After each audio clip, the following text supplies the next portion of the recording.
may remember that I came to do this originally back during the financial crisis when I was here in Washington dealing with the big financial institutions and trying to bring a little accountability and starting to learn how to cause trouble. And found out, boy, that's a shoe that fits. All right, so I'm going to do as much as I can by Q&A. But what I thought I'd do is just hit a few topics right at the beginning, just to tell you a little bit. You may have already heard about them, but one is to be able to say we did actually get something done. And it's a good thing we got done. We got the new bill passed on flood insurance, which I just think is powerfully important. And it is important not just, there she is. Thank you, dear. Now, this is one that the whole delegation worked hard on, and we got, originally we were headed toward a 3-year delay. In fact, we moved to a permanent shift. And so now there is a new law in place. It's going to move over time toward more market rate, market-based flood insurance payments, but at very different rates, so that homeowners will feel only modest changes over time, but those in, for example, their second homes, it's going to move in much faster in order to try to rebuild the fund and get the fund working. There's a second part to that bill that was really important, and that is, as you know, they're redrawing the flood maps. And so when the new flood maps come out, one of the big issues for me, and this is because actually the letter, it started out a letter from a woman from Brockton, who said, I got put in a flood map, it was a creek way back on the back of our property, it's never overflowed. Now I've got to go spend $1,000 to be able to challenge, and I think I'm going to win, but I'm out a lot of money. So we've got a provision in it. I got an amendment to this bill in that said, if you do challenge on a flood map and you win, then it is the responsibility of the government to pay your causes for that. And the idea behind it is to say that you can't just put everybody in the flood maps and then they pay to prove their way back out of it. You better make those decisions up front and make them a little better. So that's the good news on one we've worked on. A couple of things that are going to be coming up soon that I want to mention. The main one is going to be around cost of college. I anticipate that in May and June and again next September, we're going to talk a lot about student loans as the place to start. We're going to have a bill from the Democrats in both the Senate and the House that's going to be about refinancing the $1.2 trillion in outstanding student loan debt, on which the federal government is projected to make $185 billion in profits on just a subset of those loans, to refinance those loans down, cut the interest rates. In some cases it will be cutting them in half, in some cases it will be cutting them by even more. That's not a perfect solution, but it is a start in the right direction to try to help reduce the costs for young people who go to school. Also, the other part of it is making sure that we get federal support into our schools, and that's true whether we're talking about Head Start and universal pre-K, all the way through public school, elementary school, through high school, but also into our universities. It's about keeping a public education system that is viable and strong for all of our children. So that's going to be a real priority. And then the last thing I'll just mention, and then I'm going to turn it over to you all, is a lot of issues around economic development, and I know how much it matters to the people in this room. And there are lots of different ways to describe that. I'm going to pick just one to start with. The importance of increasing our funding for NIH and NSF. Understand what that means economically. This is not simply an issue for large Boston medical centers. This is an issue throughout the Commonwealth of Massachusetts, and it is producing strong economic activity in Massachusetts. It also is our best solution for how we're going to build a country going forward. Fastest growing age group in America is people over 100. Think about that. Second fastest, people over 90. Third fastest, people over 80. You detect a pattern here. If we don't make the investments in research so that we know how to deal better with Alzheimer's, with diabetes, with MS, we could just name the list, then just the demographics of what's going to happen over this century will crush us. And so the nickels we spend, relatively speaking to our budget in research now, produce good economic activity, and they help us think about how we're going to manage costs over the next 80 years, which I think is our responsibility to concentrate on. So I just mentioned those as a way to get started. I also want to say one more thing because I'm here at the Congresswoman. It is an incredible delight to work with Congresswoman Saunders. And I say it as a delight because she is smart, she does her homework, she is tough, and she shows real leadership. I was a great admirer of Nikki Saunders long before I ever had any thought that I would end up in the United States Senate. But to come here to Washington and to have a chance to follow her leadership, to get good advice from her, has meant the world to me. And so I just want to say thank you, Nikki Saunders.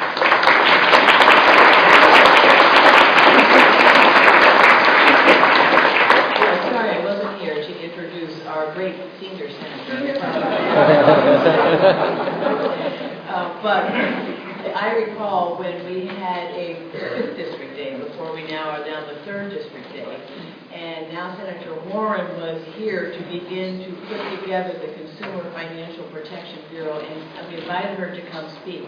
And it was a much smaller audience, but I can remember how impressed people were with our senator then, as we continue to be now. And I have to say that for me, it's great to have yet another woman in the Massachusetts delegation. I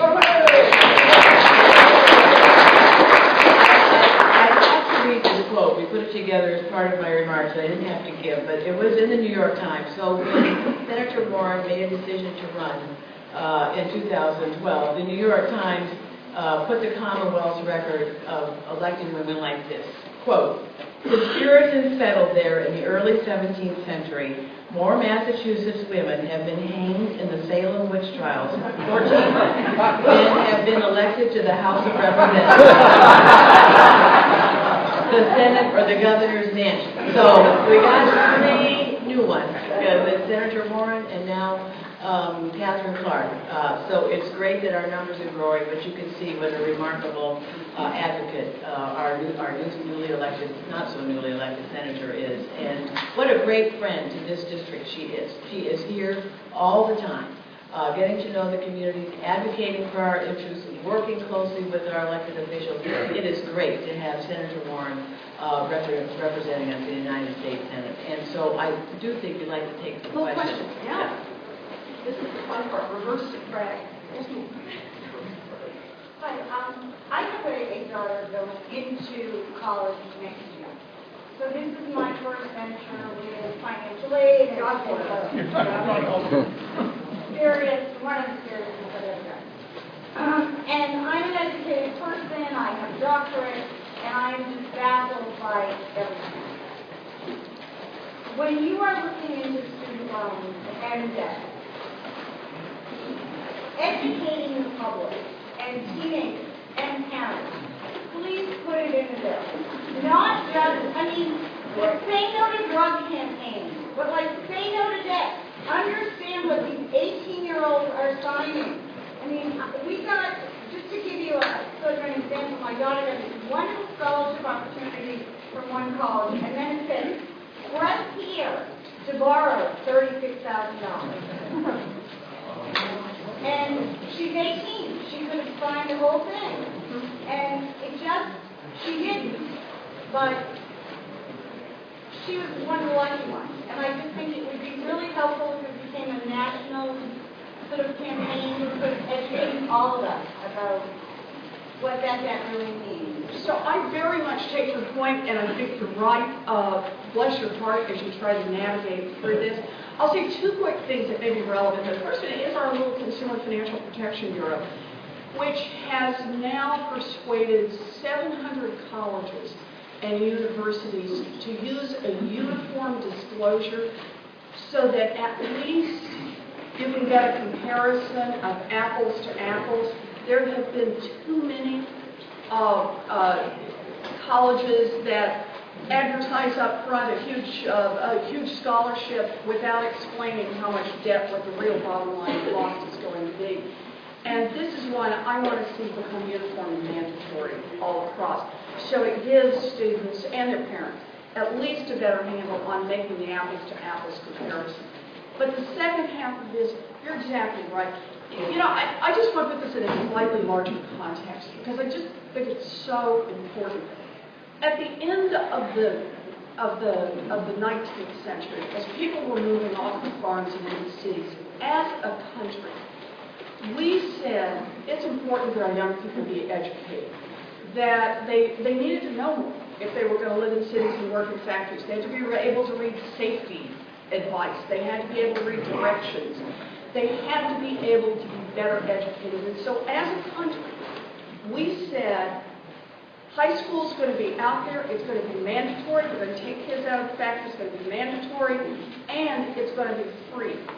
Because we believe if we invest in all our kids, that's going to make this country do better. You roll that clock forward 100 years, basically, and we've said post-secondary education has become absolutely essential. Whether it's a 2-year degree or a 4-year degree, whether it's in liberal arts or whether it's in a more technical skill. But that post-secondary education is just the baseline for having a shot at a middle-class life, at being able to build some economic security. And yet, as a country, what have we said? You're on your own to pay for it. Go to your universities, borrow the money, but you're not going to see the same kind of help.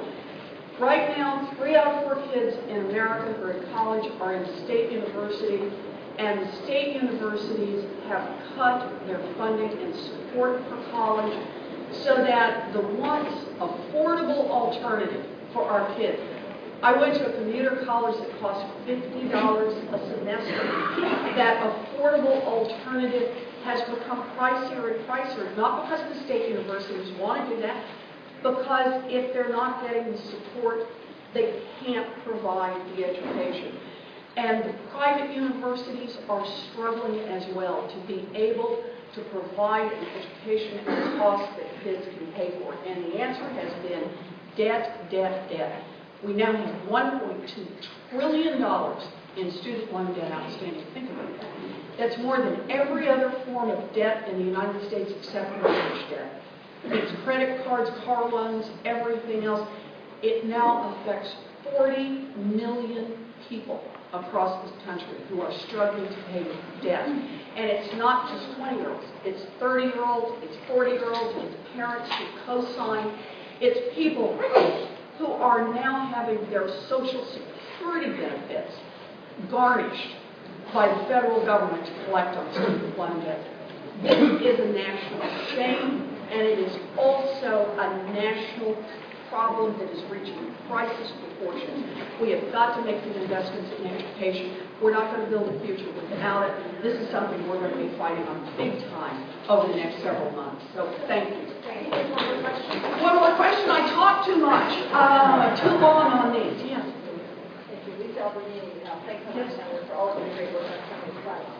Senator Martin, before you made a very good case for the Business Center of Massachusetts Institute educate people to invest in technology and those kinds of companies. We don't have oil, gas, or coal, but we have education and we have the strength of the research industry. And part of that is keeping people here once they graduate. I think in that, and we're doing that more and more. I think it's only recently, though, that the in-migration to the Commonwealth is exceeding the out-migration. And for the most part, people have been leaving. More people have been leaving Massachusetts than coming in. Primary among the reasons for that are the high cost of living, and within that, the very high cost of housing.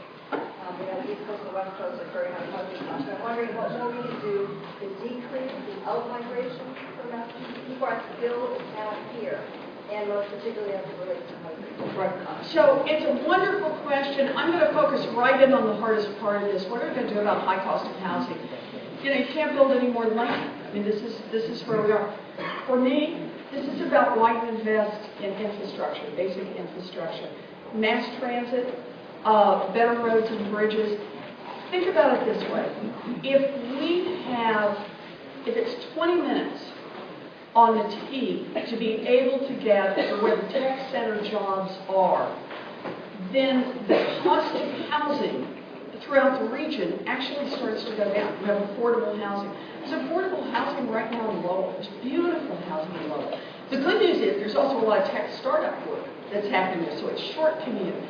But I believe long-term, when you're thinking about the investments, I say long-term, for 10 years, the investments we want to make in the Commonwealth to have a strong and vital economy, a huge part of that is the investment in the infrastructure, in mass transit, in transportation, in ways to be able to move people around. We are a more congested area, and the quicker we can move back and forth, the more we can keep housing prices under control, the better we can do with our environment and lower our pollution impact, but also the way we can prove that this is a great place to work, but also a great place to live. And so I'm big on the investments here. And I will say out to the side, this is powerfully a place, I talk of this in terms of state investments, this is a place where the United States government for decades made investments. You know, it was the investments that built the national highway system, the investments from the federal side, often partnered up, and you wanted to see matching funds. The budget craziness, and I don't know what else to call it except budget craziness now, of cut on the domestic side is hurting us in Massachusetts. We're building a strong economy because we make those investments. But if we had the right kind of federal support in our institutions of higher learning, in research, and in infrastructure, boy, Massachusetts would be off the charts. Because we have learned how to take that and turn it into a vigorous economy and a place where people want to live. So that's the vision for what we should all be working on. Thank you. Thank you.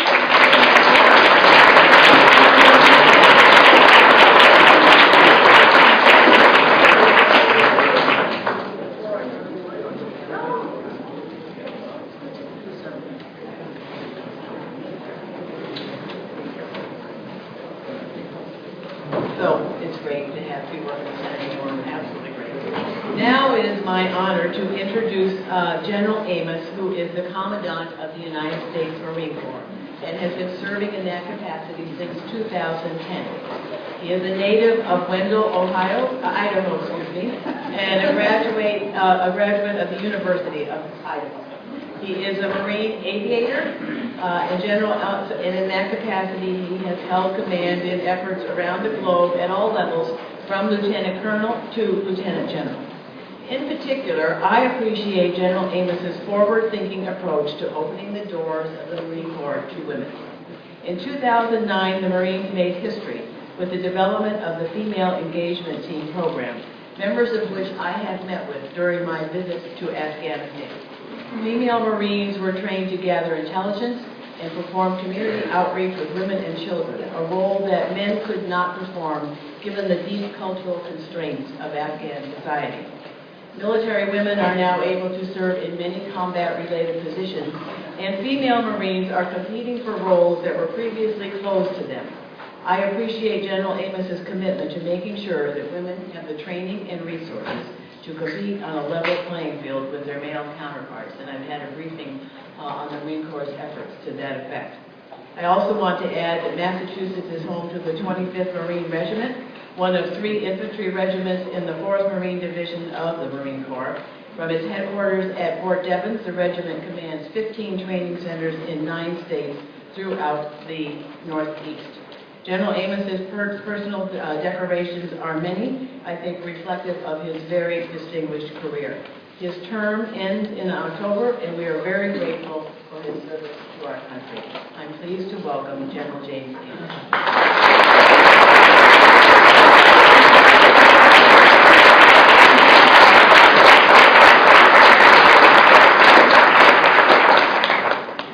Ladies and gentlemen, I'm actually acutely aware that it's 12:30. Have you had lunch yet, or? Yeah. So I'm not holding you back from lunch, huh? So I got 3 or 4 hours. We haven't much yet. I won't do that too. We all live in Washington, and we get plenty of opportunity to have people talk on and on and on. And I got to tell you, I'm going to do that to you, but I want to brag for just a second. And in this room, I suspect I'm in friendly audience, Congresswoman, but you just need to know who you've got up here and what a priceless commodity. Now, in my position as one of the Joint Chiefs of members of the Joint Chiefs of Staff for our nation, you know, we're not allowed to go out and politic and all that. But I just need to tell you that I work with your Congresswoman. I work with her throughout the year. She is a very senior member of the House Armed Services Committee, and in that capacity, I get to testify in front of Congresswoman a lot. In fact, I was just there, it seems like yesterday. But on a serious note, one of the things I get to observe is how different members of Congress, both in the House and the Senate, deal with really tough and thorny issues. And when you think about the House Armed Services Committee and its responsibility to the United States of America, and when you think in relationship to the defense of our nation, and that's the capacity that when I sit in front of the House Armed Services Committee, and they're right on a brass plaque sitting right in front of, the placard sitting right in front of all the chiefs, and it has the law, and it talks about Congress has the responsibility to raise up armies and to maintain navies. And so I'm very mindful of my responsibility to our country. And as I sit in front of your Congresswoman and I watch the issues, she mentioned one, which is the equality across our Marine Corps, really across the Department of Defense, on how we treat people, the job opportunities, and the way we deal with people with dignity. But that's just part of it. It's the defense of our nation. It's our ability to be able to come and gather here without having to worry about somebody coming running in here and doing things in this room that might otherwise happen in other parts of the world. So I take the defense of our country as my first responsibility, and I just want you to know your Congresswoman does that exactly the same way. The issues are hard.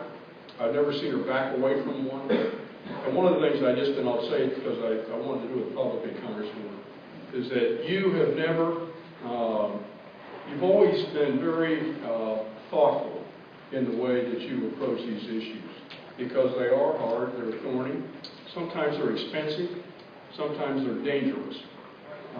But when it comes to thoughtful, circumspective decisions, Congresswoman Tsongas does it every single time. I've never seen her eccentric. I've never seen her not paying attention. I've never seen her come unprepared.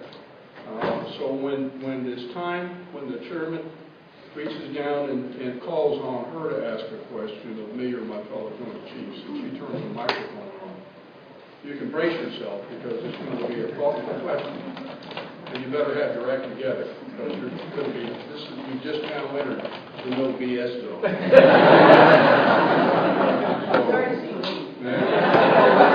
got to tell you, that's who you have, and she's a priceless commodity. And for those of us, I'll just speak on behalf of the Joint Chiefs staff. We're very, very grateful for your service. And whatever you do, don't quit, don't stop, and don't get off the House Armed Services Committee. You know, these are critical times we're in, and I'd like to talk to you about that in just a second. Before I do, I think I'd be negligent to comment on the report, and I'll just talk a little bit about Marines. And you're right, 25th Marine Regiment is in your great state. Today, as we gather here, the commander of all forces in Afghanistan is the United States Marine. And he's from Massachusetts, by the way. He's from Boston. So he's not as, well, actually he is a Southie. And, you know, a guy from Idaho what the hell was I ever gonna know about a Southie? And Northie, and I mean, what is it? I don't get it. Well, I actually, I get it now. I spent a fair amount of time. Joe Dunford is our 4-star Marine commander on the ground in Kabul. And you think about how hard that job is. Just think about the fact we've just gone through these elections, all the stuff you read, the anxiousness, all the things we've dealt with in Afghanistan over many, many years. And so here's this native Bostonian, father of a Marine from the Pacific Campaign, whose father retired as a police sergeant in Boston, by the way. And so here he is in charge of 50 nations, local forces, working, trying to work alongside the president of Afghanistan. It's a little bit challenging, and to say the least. But you think about all that's happening in Pakistan to the right of him, Iran to the left of him, and think about how thorny all that is. And then you put the world's pressure from the global economy, and people are becoming weary of war. And that's what Joe Dunford, native of your state, has been trying to balance all of that. And I think this last week, he's a personal friend of mine, and very, very good. And this last weekend, we exchanged some emails, and I congratulate him on the election in Afghanistan. You think about it. 62% of the people showed up. You'd like to have 62. I mean, I'll vote for you for 62%, but I mean, but you think about our own nation, who, by the way, we hold ourselves up as the kind of the pinnacle of democracy. And we certainly don't have 62% voter turnout. And we don't have people that want to kill us when you show up to the poll. And yet they did. So I think we ought to, as a nation, and as a part of the coalition force of 49 other nations, we ought to feel pretty good. We ought to feel good about what has happened, even though we are anxious about how it can turn out. We're weary of war. I do understand that. But we ought to feel good about this last weekend. There's going to be a new president of Afghanistan. That will happen sometime in the next, they'll probably be wrong, but there'll be a president here sometime this coming summer. So I'm pretty excited about that. The future is in the hands of the other nations and our president and our current government. And so we'll sort through that on what the right way is, our president will. But for us, in here, I just want you to be proud of that Bostonian as a fellow member of your state, because he's done well. He's not only acquired the Marine Corps well, but he's really more important done the nation and the world well for that. So Joe Dunford is a national treasure, and I do think he's got the hardest job in the world. I mean, every time I start feeling sorry for myself, I think of him and all these folks. So anyway, so that's a little snippet into Afghanistan. I will tell you that from our perspective, the Marines are down in the southern part of Afghanistan in a what was a very, very dangerous part of Afghanistan. We're talking about the birthplace of the Taliban, quite honestly, in the Helmand province. So things have changed. They've changed dramatically. This is not Pollyanna. This is not trying to tell you something that's not true. Things have changed dramatically. My sergeant major and I go in there all the time. We just got back, I guess, 4 weeks ago from our second visit since Christmas. And I'm very pleased. I think it's about as good as it can get. It's not, is it Massachusetts perfect? No. Is it Marine Corps perfect? No. So when you consider that part of the world and the fact that not long ago Afghanistan was just completely torn apart with just strife, and think that 62% of the people came forward and said, you know, we'd like to have a nation. We'd like to have a central government. We'd like to have some peace and stability for the first time in almost a century. So I'm actually very pleased. The Marine Corps right now, and we always have been the smallest of all the services, we try to get people to feel sorry for us, that wear other uniforms. We come in, you should know this, we come in behind closed doors and badmouth the Army and the Guard. We don't do that. But the truth is that we are the smallest of all the services. Today we sit at about 192,000, and we're on our way down to about 175,000, which is fine. You know, we're heading down and that it's a number that America can afford. And as we've gone into sequestration and we, Budget Control Act and all the challenges across our nation fiscally, and I tell everybody, and I say this in front of Congress often, I'm a taxpayer too. And, I put kids through college, and I'm saving now to get my grandchildren through college, and we buy homes in the communities and pay taxes in our states and our federal government. So I'm actually pretty mindful about how our economy is and how we're doing as a nation.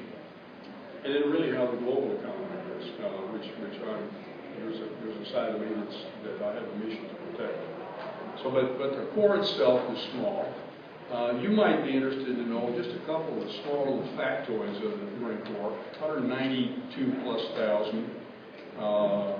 Of that, 63% of that 192,000 are 25 years old or younger. In fact, on any given day, there's a little over 21,000 young Marines, male and female, that are teenagers. Now go back to your own children, and imagine me waking up every morning thinking that there are 20,000 teenagers that want to screw with the Commandant of the Marine Corps. We go back to when you're, being a mom and dad or your teenagers, thinking they're waking up every morning and they're trying to pick my pocket. They're trying to do something exciting. But on any given day, I got a little over 21,000 of those. 25% of the Marine Corps, about 50,000 aren't even old enough to drink. They're less than 21 years old. So not only are we the smallest of all the services, we're the youngest. And so the Marine Corps is when I say a young man's game, that's not meant to be male, female, sexist.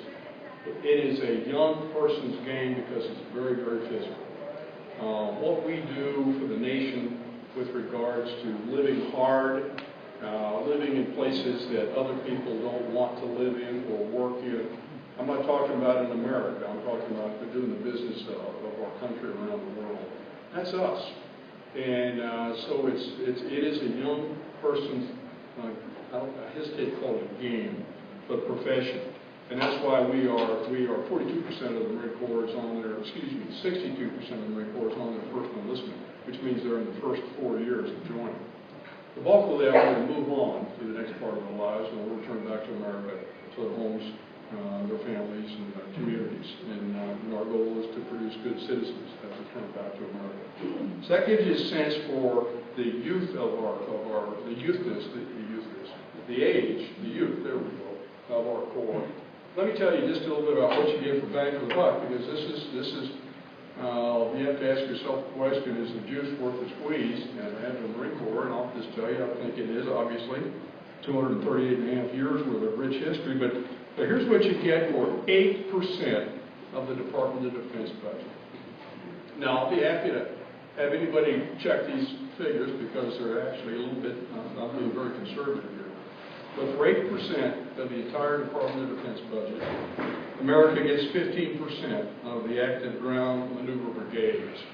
So when you start thinking about ground forces, and which is what we use, we talk about brigade combat teams or regimental combat teams in Afghanistan and Iraq. America, for 8% of the budget, gets 15% of the ground forces. You get 11% of what we call the fixed wing fighter attack aircraft, the Harriers and the F-18s, soon to be the F-35 Joint Strike Fighter. And we get 11% of the artillery brigades. So for a small amount of the budget, America gets a pretty high return on its dollar.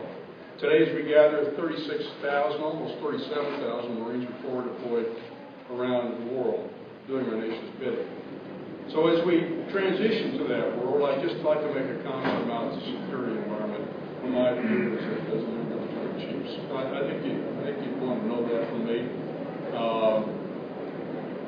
I think as we come out of Afghanistan, and we will, there'll be some kind of force, I think, assuming our president agrees to it, left in Afghanistan.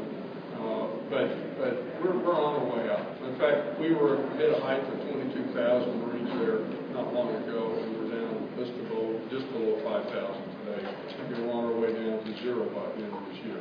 So we're planning on it. Things have gone just exactly exactly where we wanted it to. We have reoriented a lot of our Marine Corps to the Pacific. We never left years ago, but we put a whole bunch of them back, probably about almost another 10,000 back into the Pacific. They're out there west of the international date line. And they're out representing America's interest in that part of the world. So think about it for just a second. Think about what's happening around the world, because that drives a lot of my thinking with regards to where our Marines should be. Take a look at what's happening in Syria. That hasn't played out yet. I'm not a hand-wringer, I'm not a, the sky is falling, I'm just a realist. Syria hasn't played out. Libya hasn't played out. Things are really quiet right now in Libya, but internally Libya, they've got anything but stability inside that nation.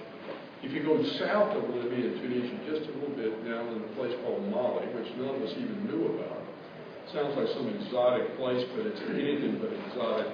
The French are fighting for their lives down there against the Al-Qaeda. See, the Al-Qaeda moved over from the Arabian Peninsula in Afghanistan, Pakistan, across the Arabian Peninsula, and over into the northeastern corner of Africa. And now they're being pushed and they're continuing westward towards the western side of Africa. And so they've got kind of a centroid nexus there in the Mali area. So that's an issue that has not played out. If you take the world and you, well, let's just take a look at the Ukraine. I mean, who'd have thought that this was going to happen after the Olympics in Sochi? And that hasn't played out yet. We're not sure how that's going to turn out. We get lots of help and lots of people talking about, well, we should do this, we should do that, or don't do this, we don't do that. But when I was a NATO officer years ago as a young one-star. 16 nations in NATO at that time. Mutual defense, it was called Article 5, which means an attack on one nation was an attack on another nation. We would all come, and that's how we kind of kept the Soviet Union, the Soviet Empire at bay. Well, we've got 28 nations in NATO today. And not all those nations in NATO today are kind of like the 16. The first 16 had a military, and they had an economy, and they actually had the will and the ability to be able to do something about it. All 28 today are not necessarily created equally. So when you take a look at the Ukraine, what does NATO do? What is, we pulled out of Europe an awful lot, not completely, but a bunch. Probably more than we should have, to be honest with you. We've taken our great army, we pulled a lot of them out. We may want to rethink this. But all of a sudden, the Ukraine, the Crimea, what are we going to do? So that hasn't played out. Russia is on, at least in their mind, on an ascendancy with regards to their national prestige and who they are in the international community. But spin the world around just a little bit and come over to the Pacific area. You notice we bypassed Central and South America, where we've got issues down in Venezuela, we've got certainly drug and trafficking issues down in Mexico and South Central or Central America. But go straight to the Pacific and go to North Korea. Who'd have thought 5 years ago that we'd have had a 30-year-old ruler in North Korea that actually is very, very threatening in my estimation. I think he's very, very unstable.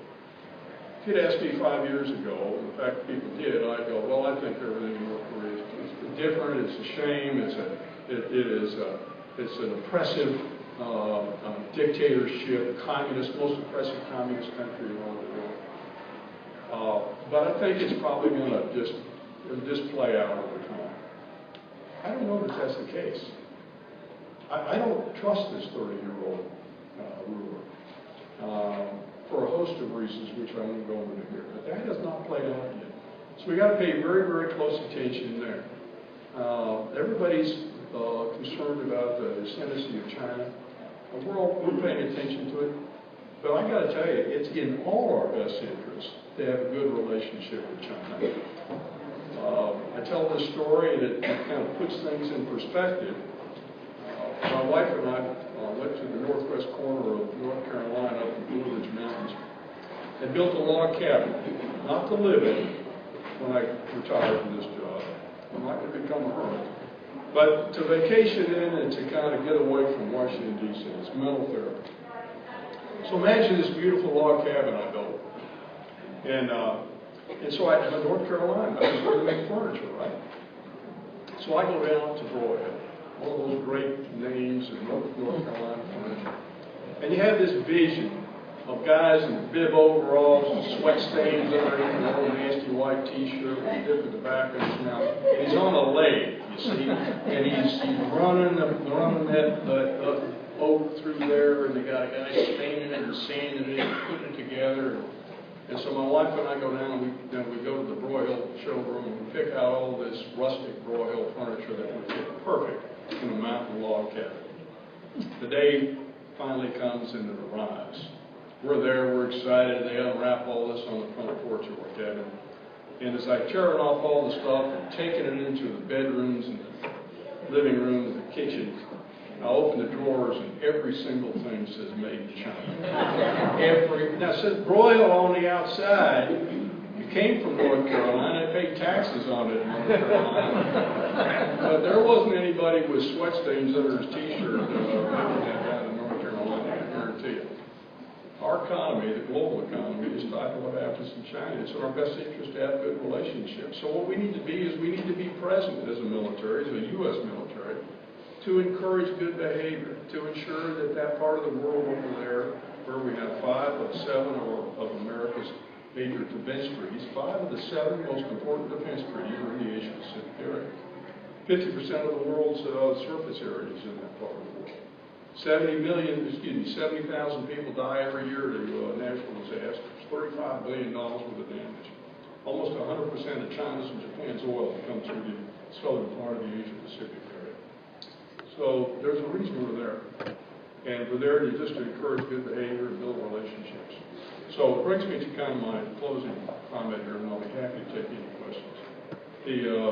The matter of what should America do with this military, I think is part of the national dialogue today.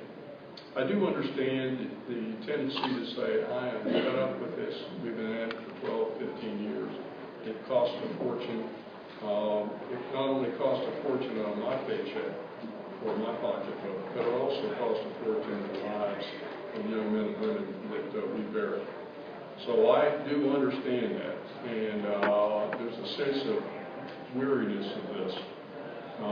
But I ask you to consider, and this is where your congresswoman really makes her money for America. What's the right balance of 4 deployed forces? Not out picking a fight, not out in a war somewhere. That's not what I'm talking about. But out there encouraging good behavior. Because I tell you, it all eventually comes back to security. We're a maritime nation. Over 90% of everything that travels to America comes in via containers on ships. 90%. So all those things like my Broyhill furniture and my plates that I buy down at, Walmart and places like this, they come from that part of the world. So good behavior, freedom of navigation, and a stable global economy is really critical to us in getting our economy back and getting ourselves back on our feet. So there's a balance there. And the balance is in the hands of Congress to help us understand just how much is enough. And we work through that. So with that, I think what I'll do is close. And Congressman, I'm very, very appreciative. I'll be happy to take any questions until you say, get the hook, Amos, get off the stage. Could you comment on your view of whether or not you think climate change is a national security issue, and just how, I'm just curious because I've seen quite, a lot more concern from within than you ever really hear talked about without. I haven't, Congressman, truthfully, I haven't viewed it as a national security issue. But here's some of the effects of it. To your point, the natural disasters that we deal with in the American military around the world, let alone within our own borders, but the natural disasters we deal with,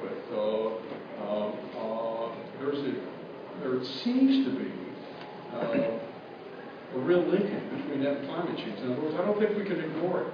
I think maybe 5 years ago, it depends on what publication you're reading and what scientist was reporting, you could either be, holy smokes, this is the worst thing ever, or not to worry everybody, it's just part of the way things happen around the world. I'm not so sure that that's the case. I think climate change is real. I I think it's affecting not only the climate, but it's going to affect behavior as well. I'll give you an example. If you were looking at the African continent, and you would see that about 70% of the African continent, the entire continent of Africa, 70%, give or take, are in a state of famine. And big portions of the continent of Africa have a problem with potable water. There are places in Africa where a liter of clean drinking water costs more than a liter of petrol for their Land Rover or whatever it is they're driving around. A lot of that is driven by climate change. And so then you throw the youth bulge in there and more young people being born and exponentially, and you've really got kind of a recipe for an unstable world. So I do think climate change is something that is will affect global stability. The last thing I say is if you take a look, if Admiral Pack was in here, who's a commandant of the Coast Guard, he talks about going up over the Arctic, up the northern part of Alaska, and coming over the Arctic. And of course, his job is to be up there with the one icebreaker that he's got, trying to make the Northwest Passage clear, going over the top. It's a lot easier today than it ever has been before. And that area in that part of the world is now becoming a lot of competition for natural resources. And a lot of other nations paying very close interest. I think that's a product of climate change as well. Thank you. So let me open it up to questions from the audience. Yeah, that's right. You mentioned Harrier jets, and that's kind of the cool question. So we're replacing some of the planes that we have with the F-35. F-35, yes. Can you just give us a quick description as to what that is? I can. Most of our Department of Defense, with the exception of probably the Navy, with the Air Force and the Marine Corps, quit buying what we call the next generation airplanes some time ago. We quit buying in the mid-90s, the early 90s. The Air Force had the F-22, but they only bought a small number. So we were all put our money into what we kind of skipped a generation of airplanes and capabilities to get into what is called the fifth generation aircraft. And that's the F-35 Joint Strike Fighter, built by Lockheed Martin, which got subcontractors all over the United States, probably some of it in your state, Congressman. But that's the F-35. We're going to have two versions. Phenomenally, the one that goes, they all take off and land like a regular jet. But like our Harrier aircraft, it can come in and land vertically on board a large deck amphibious ship. And that makes it pretty worthwhile. For instance, we've got a large deck amphibious ship in the Gulf of Aden right now. And so it's working along the coast of Oman, Yemen, some areas of the world, Somalia, that names you are familiar with. And in some areas where there's some bad things that take place in that part of the world. This gives that large deck ship the ability to come out, not only take helicopters off and tilt rotor aircraft and Marines and whatever, but also to be able to take what we would call a strike aircraft, where you can go out and deliver weapons and you can protect U.S. Special Operations Forces on the ground and that kind of thing.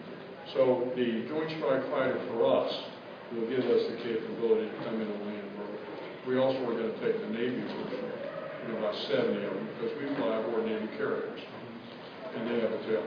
So it's the next generation of aircraft for all three services. And despite what you may read by the Government Accounting Office and the Washington Post, it actually is doing quite well. One more question, this will be the last one. Well, we had one all, John, you're out of luck over here. Well, unless this is a hard question, then I'm coming back. We'll see. Commandant, you mentioned the ascendancy of China, and Secretary Hagel was just going head-to-head, according to the Wall Street Journal, with his counterpart in China. I guess there was some pushback of what he wanted China to do or we were going to do in that theater. I spent a lot of time in China, and every day on the news they talk about sort of China's soft diplomacy in Africa and in Southeast Asia. What do you see as that dynamic going forward? China just flexing its muscle like Russia? Or? I think, first of all, I'm going to be anxious. I haven't seen Secretary Hagel since he finished his tour. He's still over there in that part of the world. So I haven't had a chance to sit, and the chiefs would normally sit with the secretary when he comes back, and we'll talk about, we'll get his perspective. So I can't speak to how that went one way or the other. I think if you just go back to what's happened in China with their kind of a semi-open economy. I mean, they didn't have that not long ago. And we've watched this explosion, this growth. We've seen this, by the way, in our own country. Decades and decades ago, we've seen it. I remember when it was in Japan. I remember in the 70s, in the 80s, when it was Japan and everybody was focused on. Then it went to Korea. And remember, we just kind of watched the headlight or spotlight go from one nation to another. I think China is because of their economy starting to pick up. Their industrial base is certainly growing significantly. You see that in all the exports we have. My sense is this is a little bit a part of the evolution of what happens to a nation.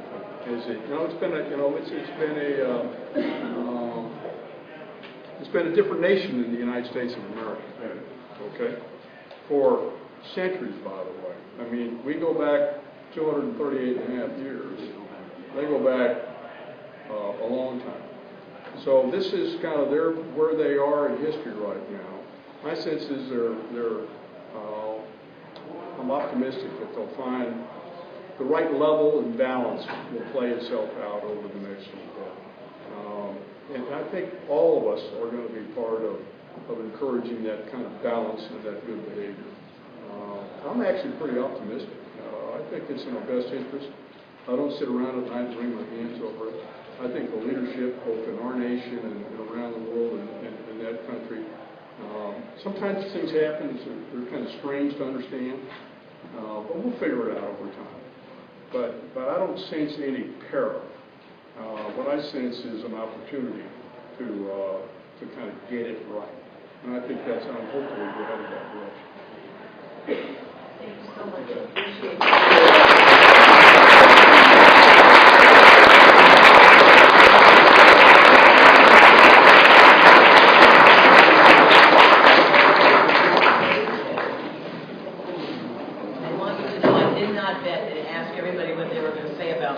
So I appreciate the nice comments, but General Amos has been a very respectful and obviously very well-informed, thoughtful man to deal with. Now it's my turn to introduce Luke Russert.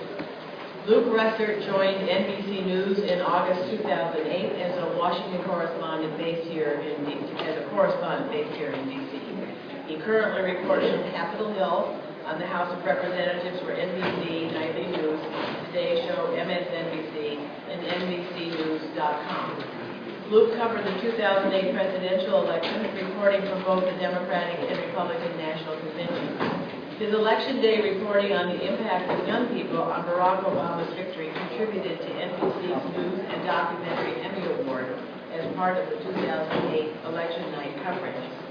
Luke blogs on First Read, the first place for true political news and analysis from the NBC News political unit. He is no stranger to Massachusetts, having graduated from Boston College with a double major in history and communication. He is the son of the late Tim Russert, for whom I have always had such respect, and Vanity Fair writer Maureen Bork. Luke lives in Washington with his pug Chamberlain. Please welcome Luke Russert.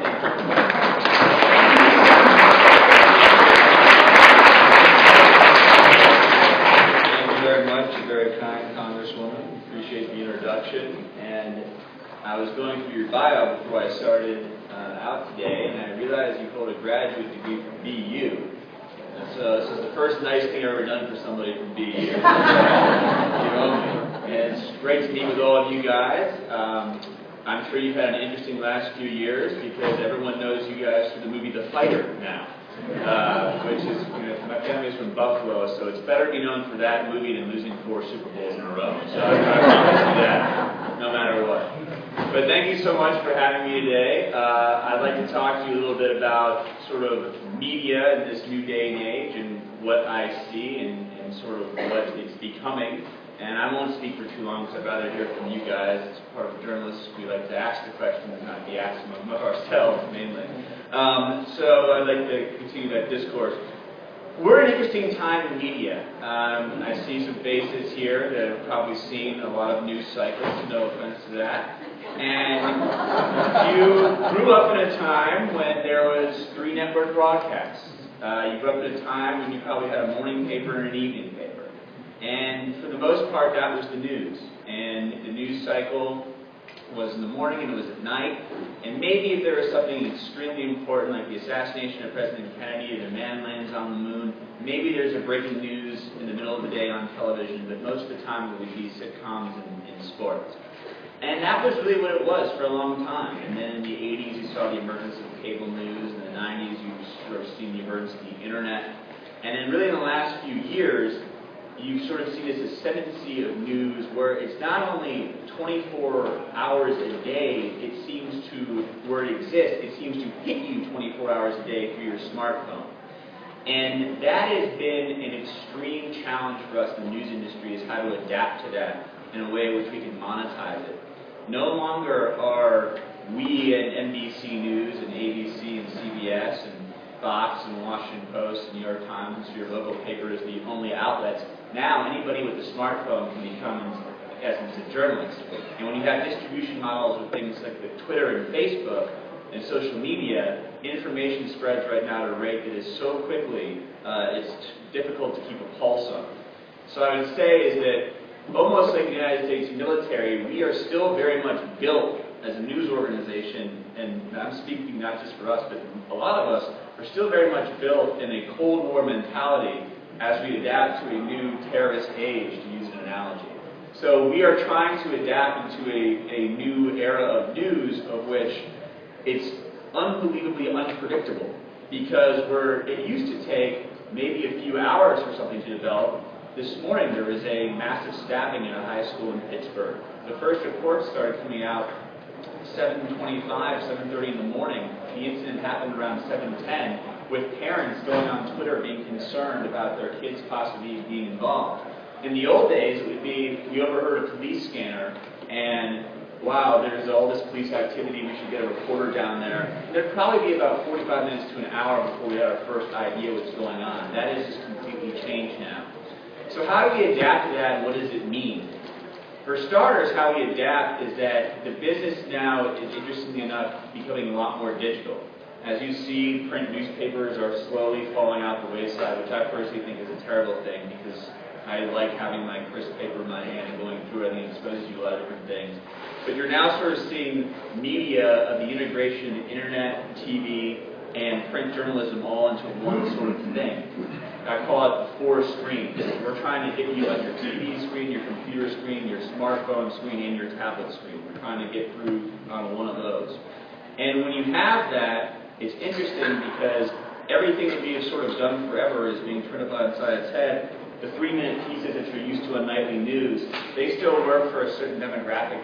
A lot of kids my age, they either want their news in 35 seconds or they want it in 15 minutes, which is interesting. They want to either commit entirely to something and watch it through, or they want it fast and instantaneous. So how do we allocate our resources? What do we write to that? The other thing which is fascinating in regards to where we're going then is when you have all these different available outlets to get the story, deciphering what is truth and what is fiction becomes a lot more difficult. And then you throw in there the opinionated journalism, which is out there, because I'm sure a lot of you guys are exposed to on a daily basis, which even makes that more difficult.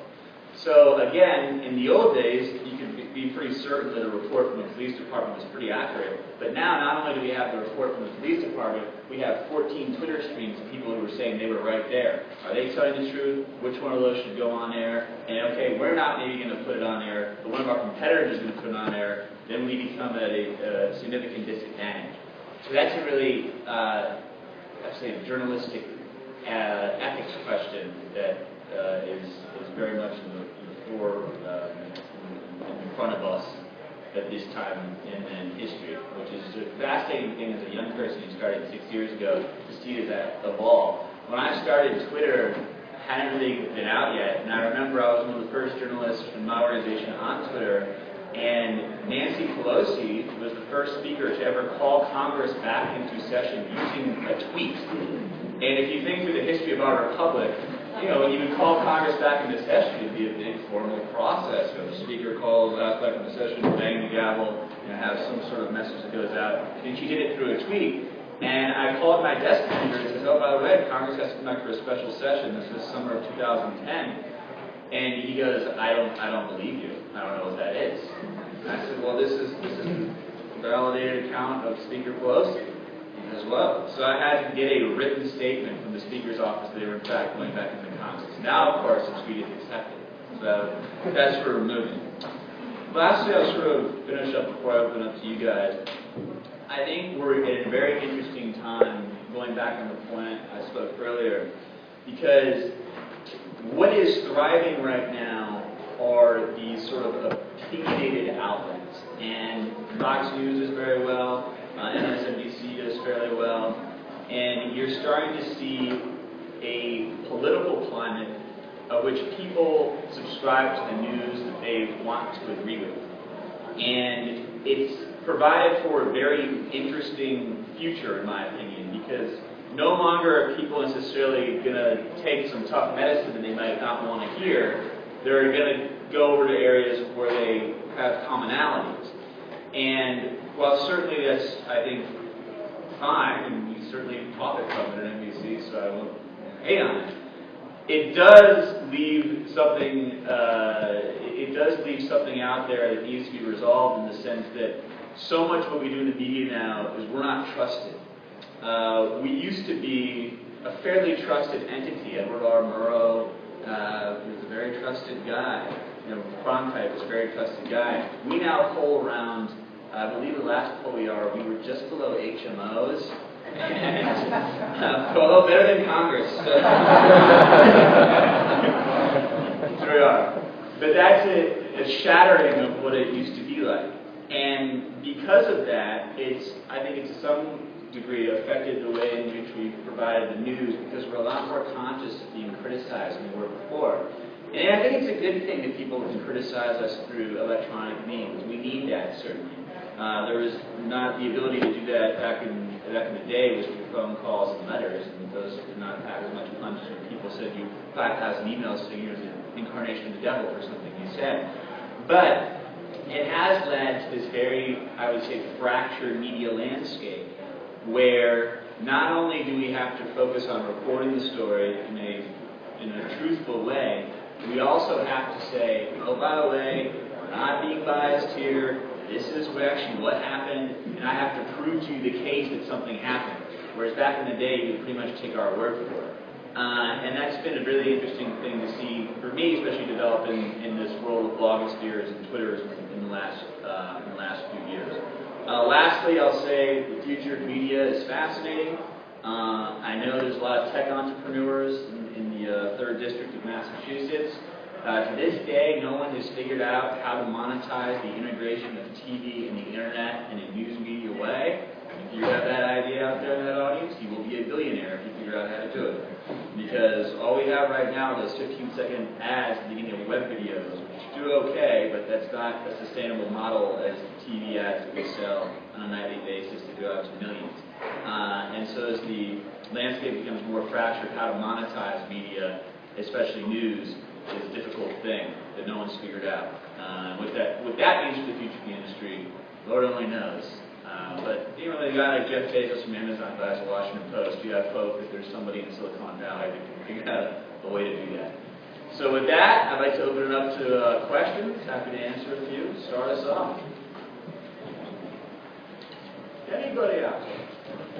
Yes, sir. All right. Going on what you were just talking about. Sure. Brings me back to a thought process that the news today, seemingly, rather than trying to get it right, they want to be first. Right. And we talked about sometimes these tidbits that get thrown out, breaking news, that sometimes proves not to be correct. And we seem not to have that that news organization or those news organizations that will be willing to wait and make sure they get it right. And it takes me back to one thing that I clearly remember in my lifetime, and that was the day that Ronald Reagan got shot. And I clearly remember Frank Reynolds when the breaking news started. And in fact, I think it was when Ted Koppel was first really introduced at ABC. But at one point in his newscast, Frank Reynolds was told to break the news that Ronald Reagan had in fact died. Okay? And when he discovered that that information was wrong, he was visibly upset. And they clearly brought Ted Koppel right on to the set. Yeah. And he kept saying, we've got to get this right. This is not a time to be throwing out misinformation. And I clearly remember that. And I see that more and more today, but I even see that with the newspapers. Right. You know, there's this rush to get information out, and there's not enough background on a story. Yeah. And then once it's in there, it's very hard to correct it. It's something that I agree with you. I think it's absolutely a huge problem, and a lot of it has to do with how quickly the news spreads on the internet. And I'll give you a great example. During the Boston bombing about a year ago, CNN came under a lot of criticism because they reported that in fact there was a suspect in custody when there wasn't. John King, who did that, is a wonderful reporter. He's a local guy from Boston. He had 2 sources within the department, and that's something that ordinarily would be gone. But I can tell you personally that when they had that information and they were first, the pressure on us was immense. I remember getting so many phone calls. Why don't we have that? Where is it? Where is it? We got to go. We got to go. We got to go. And we thankfully had a correspondent by the name of Pete Williams, who's very much intertwined with the Justice Department, who said, I don't have it. I don't feel comfortable. I'm on hold. And that takes a lot of fortitude to do that. And the problem really does lie in the fact that because people don't necessarily consume the news as much, they skim more, and everything's based upon speed, that instead of having a really good, long, thorough story, oftentimes you see people rather just be first, because that's where they can claim that they did it right. We were first, so we were right. Now I would disagree. I'd say, fine, you have it first, but if I explain it 10 times better than your guy did, what's the difference? And I don't think that'll go away soon as long as people are so focused on Twitter. But it's something that in the back of my mind, I have like a stamp, that I'm constantly worried about that. Even when I break news, I'm worried that it's wrong sometimes because of, did I go too fast? Did I go too fast? And thankfully I haven't had that issue yet, but it certainly isn't, it's certainly something that's a problem. And I don't see that going away, honestly, until this sort of the technological side comes down. People, you know, we're at the beginning of one of these technological revolutions. And the fact that you can literally, in a piece of plastic like this, you know, access all the information in the history of Western civilization, I still find it to be quite amazing. And we've only had these for a few years. Yes, sir. Could you elaborate on that 30-second and 15-minute? Oh, sure. So you asked me to elaborate about the consumption media habits of young people. And one thing that we found with our data mining is that young people don't necessarily relate to the typical network news story that we see on ABC, NBC, CBS, which are those sort of 2-minute pieces. You have the video, you have the voices underneath. Young people sort of want a fast 30 seconds, this is what you need to know, get in, get out, and move on. So they like that. Or, because if you see, if you ride on a train, or you ride a bus, you're in an airplane, most folks who are younger, even this is now everybody, but especially folks who are younger, are just constantly on their phones. So when there's a sort of time commitment they have, they like something that's thorough and 15 minutes long. So I call it, it's the quick 30-second web extra, sort of, you know, quick punch in the face with a long drawn-out 60 minutes type of story that gives you all the information. In the middle is sort of skim through. Sort of, I don't want to necessarily commit all this time to 3 minutes. If I'm going to commit to something, I'd rather be thorough and long, going 15. It's an interesting sort of mentality that I still think we're trying to figure out, because we've done some things on the internet that originally producers said, this is too long. No one's going to watch this. And they ended up being very successful. And the things that were 3 minutes got no clicks. So it's an interesting phenomenon. I think it bodes well in the sense that there are people that want to get that full-on nuanced view. But the thing about those 15-minute stories is they're expensive to do, and they take a lot of production time. But it's nice to know if you do it correctly, that there's an audience out there. Yes, ma'am. So sort of a corollary to that, I have been through, I guess, the same cycle that I have Yeah. a couple of kids in my 20s, and they are bright, they're sophisticated, and they don't want news. And they don't want 30 seconds or 15 minutes. And so how do they become educated voters? How do they know about things? And boy, I sometimes find myself messaging country Right. Well, there's two schools of thought on it. Two schools of thought on that. One is at the time they actually pay attention to the taxes they're paying, then they start realizing, okay, maybe I want to pay more attention. The other school of thought, though, is that there are websites, one specifically called BuzzFeed, that's trying to capitalize on this and monetize it. So the idea is, all right, you're not going to click on a long article about the Ryan budget and what it means, but I'm going to rope you in by having 18 pictures of cats skateboarding and playing guitar, and then maybe, just maybe, you're going to click on something else. So that's sort of the best shot there is right now. Interestingly enough, there is evidence that this worked. President Obama went on a web comedy show called Two Ferns with a comedian called Zach Galifianakis, and came under a lot of criticism.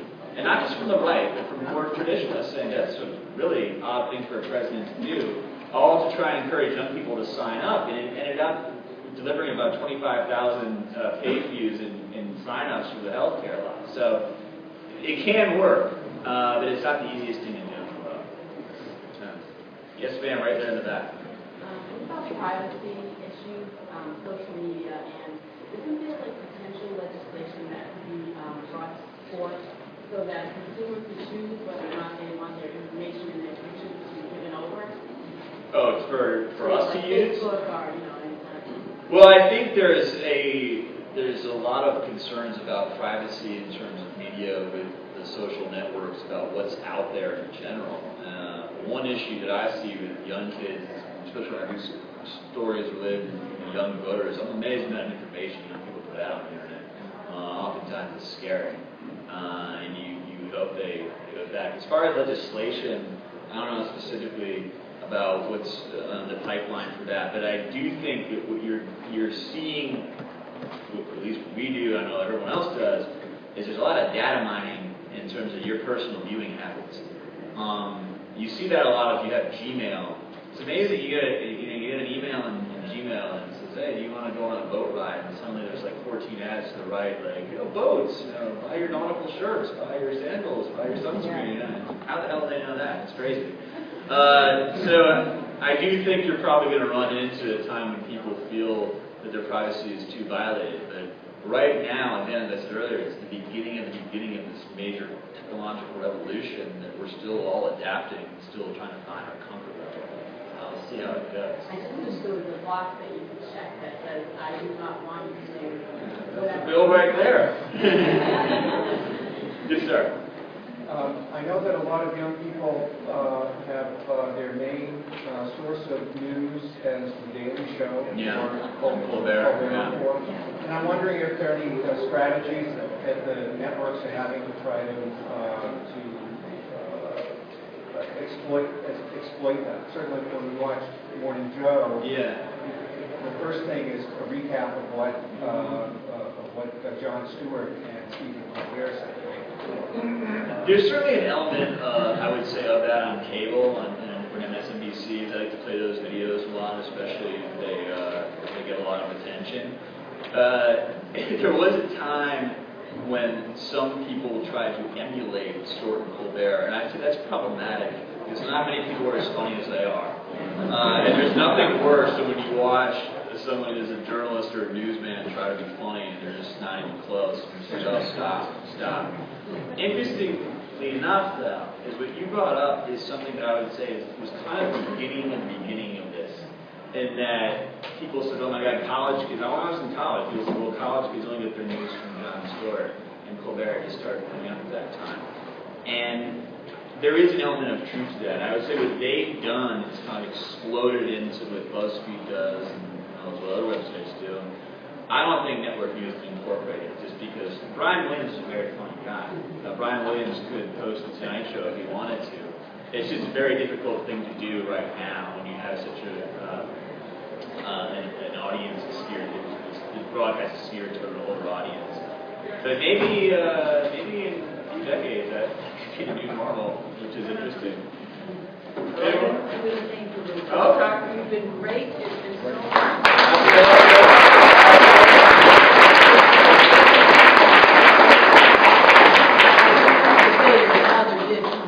so I think maybe you were in college at the time. Well, he appeared as a speaker series, and it was absolutely great. But it's been wonderful to hear your insight, and we wish you great future success in your field. And see you ain't so bad.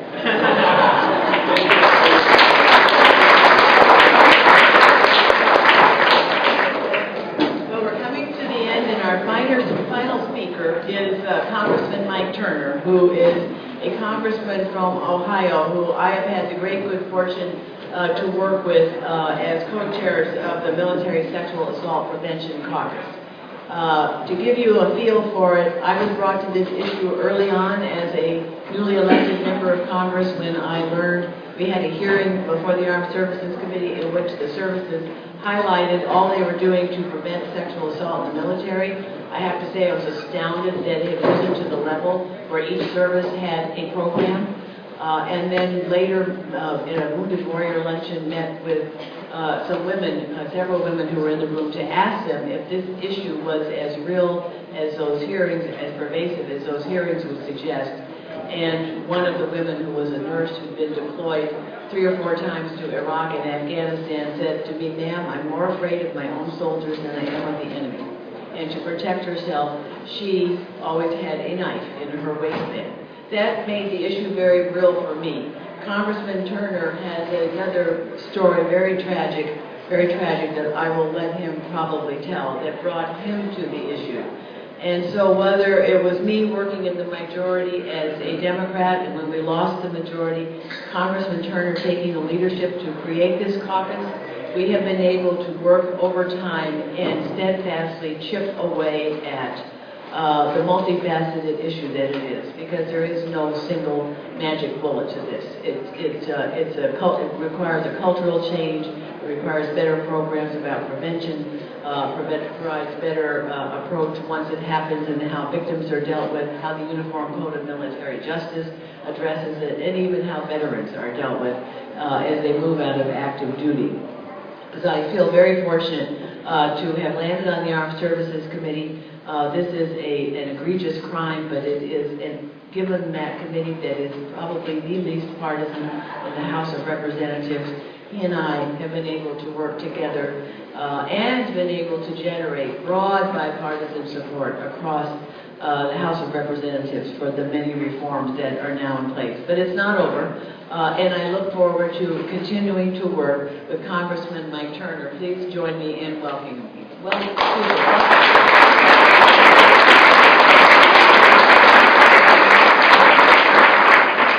So let me begin first by giving you 2 things. One, thank you for being here. It is incredibly important that you actually come as a group to Washington, D.C. and have your voice heard. Nikki just spoke to my group who's in. We have 120 people in from the Dayton area who are here to advocate on important issues for the economy and, of course, for the Department of Defense and for Wright-Patterson Air Force Base. So I appreciate that you're here because your voice needs to be heard. It's one thing that you send us as your representatives to be here in Congress and to be a representation of that voice. But it really does help, and it's another thing for you to actually come, be here, become informed, but also to interact with and ask the tough questions of the people that we're trying to advocate on your behalf for. So thank you for coming. My second thank you is thank you for sending Nikki's office to Congress. Because I can tell you that on a daily basis, my office interfaces with her office staff. And not only is she incredibly highly substantive and one of those individuals who inspires others, but we're a team. I mean, when you hear about people in Washington, D.C. having all the partisan fights, there are a a number of people, of course, who will be on the cable news shows who represent that, but there are more who do not. There are more who roll up their sleeves, who work substantively on issues. And I can tell you, when I was just speaking to my community group with Nikki, as I was leaving, one of the community leaders stopped me and said they were so impressed with our partnership. And I want you to know that it's not just an issue of we're working on a bipartisan basis so that we can pull both sides of the aisle together. We're actually looking for the right answers. And one of our offices alone would never have the complete picture of all the right answers. So that's what the aspect is of a team that's even most important. I know that none of the work that my office has done would be as the quality it is without the office of Nikki Tsongas for her substantive commitment and work. The other aspect is that once you do get the right answer, is getting it done. And that's why working as a partnership, it does make a difference, both on a bicameral and bipartisan basis. So thank you for sending to Congress someone who is my true partner in these issues. Let me talk a little bit about the issue of sexual assault. In my community, we had a young Marine who had been raped. She came forward and told her supervisors, her command, that she was reporting the rape. She subsequently went back and reported what she believed to be a pregnancy resulting from that rape. The Marines told her that they would wait until the baby was born. They would do a DNA test, and if it turns out to be the accused, then they would prosecute. In the interim, they left them together. She asked to transfer from her base, and it was not approved. They were left in close proximity. She was assaulted on the base. Her car was vandalized on the base. And ultimately, the accused murdered her and her unborn child and buried her in his backyard. Her mother took this as an issue to try to find an answer so it doesn't happen again, and was amazed to find out that the system does re-victimize the victims. In the military, when people were coming forward and reporting the sexual assault, they were at times re-victimized. And she wanted the system to change. She wanted laws and new rules and regulations. She hired an attorney who was a friend of mine from our community, who had been a JAG officer. And they worked together to take apart the case that should have been prosecuted, and where the mistakes had been made that had put Maria Lauterbach's life at risk. A couple things happened along the way that give us a picture of the culture of the military. The first is that when her body was found and her accused fled to Mexico, the Marines called a press conference, national press conference, on all of our news channels, and said, "Today we lost 2 good Marines." They didn't lose 2 good Marines. They lost a murderer and a good Marine. And the fact that they were unable to see them while her family was grieving her loss, that they would publicly say that to our nation was incredibly egregious. The second thing was that the family asked me to inquire of the Marines why she wasn't giving protection during a time where she had reported an assault and reported that her vehicle had been vandalized. And they actually wrote me back, and Nikki has heard this. I read this in the opening of many sexual assault cases that we have. And here I am, a congressman inquiring. He said, "Why did you not have any notice or belief that Maria Lauterbach might have been at risk for violence and for a tragic death?" And they wrote me back, the general signed a letter. It said Maria Lauterbach had not reported any violence in the rape that she had. And I was just astounded. I mean, I couldn't believe that someone would even say this. Nevertheless, put it in writing and sign it and send it to my office. So I opened the hearings with this. Everyone who comes before us to testify from the Department of Defense, I read them that sentence and I ask them, "Could you please tell me what a nonviolent rape is?" Because inherently, that is the essence of that crime. It's one of the most violent, physically, personally violating crimes that there possibly could be. And to say we had no notice is just outrageous. So I began the quest of looking at how we could try to address the laws and rules and regulations and change the culture. Along that way, I found Nikki Tsongas doing the same thing. We were able to pull together and try to look holistically at 3 different categories. Prevention. How do you try to change the culture to lessen sexual assault in the military? Because what we found is that it was looked at in the military as an issue of bad behavior, or something had gotten out of hand, or bad choices. It's neither of those. It's none of those. It's a crime. And until you approach it as a crime, you're not going to be able to prevent it. Protection. When someone does come forward and report that they have been victim of a sexual assault, the military is different than civil society in that people don't have the freedom of movement. So you have to give them additional protection because they can't just go home, they can't just quit their job, and they can't just go away. And then prosecution to make certain that we increase prosecution. Congresswoman Tsongas and I have worked on The Be Strong Act, the FAIR Act is the one that is pending. And along the way, we've done things like get legal counsel for people who have come forward and reported sexual assault, changed the legal processes and structure to make it more difficult for people to get thrown out of the system without prosecution. We've made certain that there is a minimum standard that if you are convicted of sexual assault, that you're out of the military. We had people report to us that they were being forced to salute their accused. Excuse me, their assaulted. That should never happen again. They should be out. I want to thank you again for your efforts to make certain that we have people who work on a bipartisan basis and who work substantively on this issue. I can tell you that it is changing in the military. I think that the leadership is changing the culture. They are now working with us on the table on each of the provisions that we do, trying to give them increased tools to also get to the tough issue. But I want to say one more story, and then I know I'm your last speaker, so I'll make sure that you guys get to move on. Congressman Sakis and I were at the Marine Commandant's house for breakfast. And he was just here. Ah, He spoke. excellent. There were 4 or 5 of us, members of Congress, and a few of his staff, and he had made his strong commitment to address the issue of sexual assault in the Marines.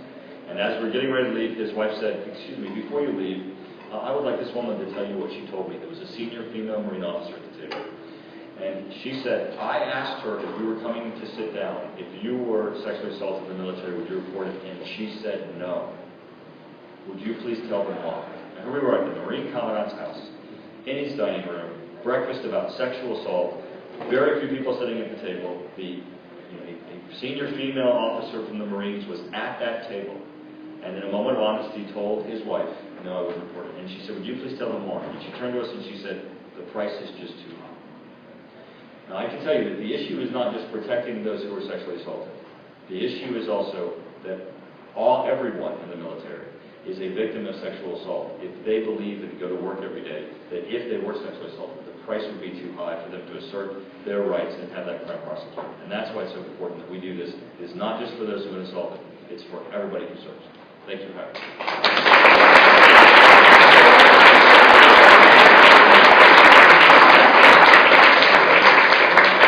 We don't get too many Republicans in here, so it has to I retract my...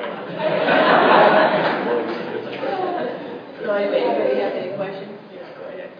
Thank you so much for all your work in this area. My question is on the back end, when you have a veteran come out, and I think I'm trying to help a veteran with a military sexual trauma claim, and when you deal with the VA, it goes in, we're putting it as a service-connected disability, it would go in as, it's kind of murky, because it would go in as a PTSD/military sexual trauma, and it really doesn't have its own rating code. So I was wondering if you could follow up with the VA and kind of clarify here and then go with it.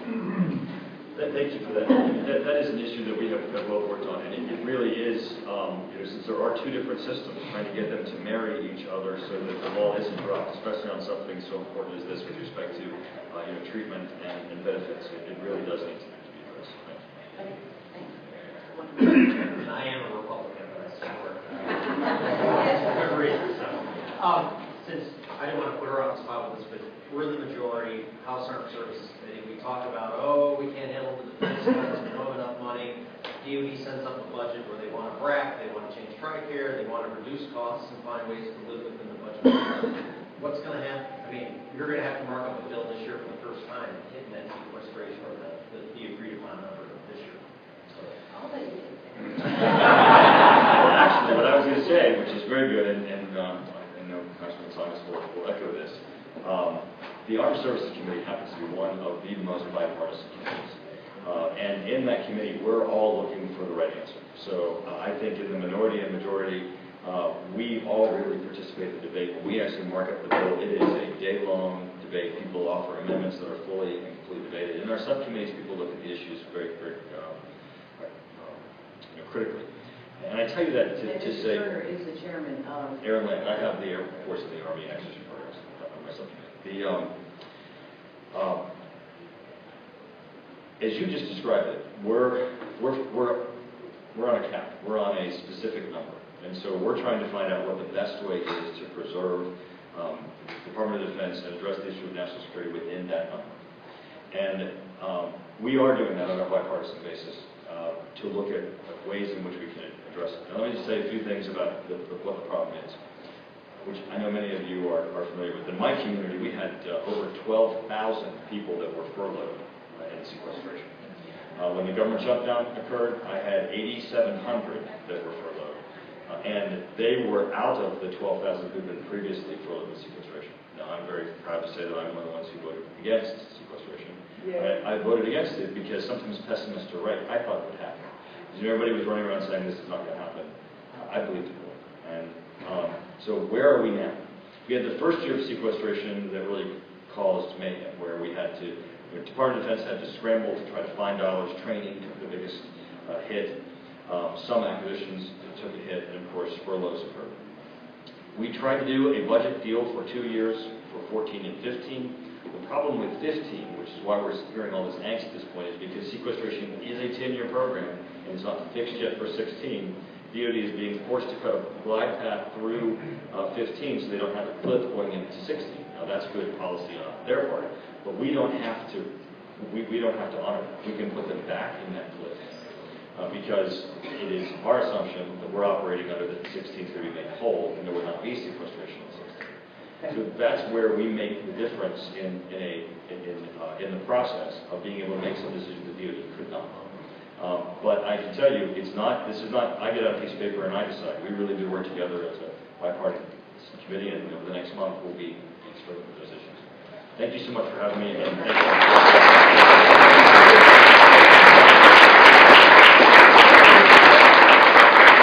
Well, thank you all. I appreciate how much everybody has hung in here for, I think, really interesting. I have to say, even I learned here as we went. And I shouldn't put it that way, but I did learn as I listened to some of our speakers, especially it be more forthcoming in this context, especially those who we often see in a more formal setting. So it's been great. I appreciate so much all of your making the trip here, all of you hanging in and giving great deference to those who are speaking, and I hope that you benefited from it as well, and we'll do it again in 2 years.